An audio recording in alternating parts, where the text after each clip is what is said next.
અંકલેશ્વર તાલુકાના શેખપુર ગામે વાડામાં ગાંજો ઉગાડનાર આધેડને એસઓજી પોલીસે ઝડપી પાડી કુલ 7,440 કિલો વજનના ગાંજાના છોડ મળી 74,400 રૂપિયાનો મુદ્દામાલ કબજે કરી કાયદેસરની કાર્યવાહી હાથ ધરી છે।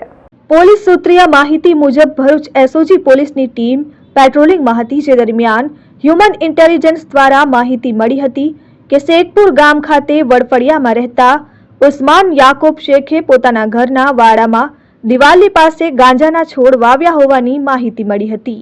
જે માહિતીના આધારે એસઓજી પોલીસની ટીમે સ્થળ ઉપર તપાસ કરતા ઘરના વાડામાં 2 ગાંજાના છોડ મળી આવ્યા હતા।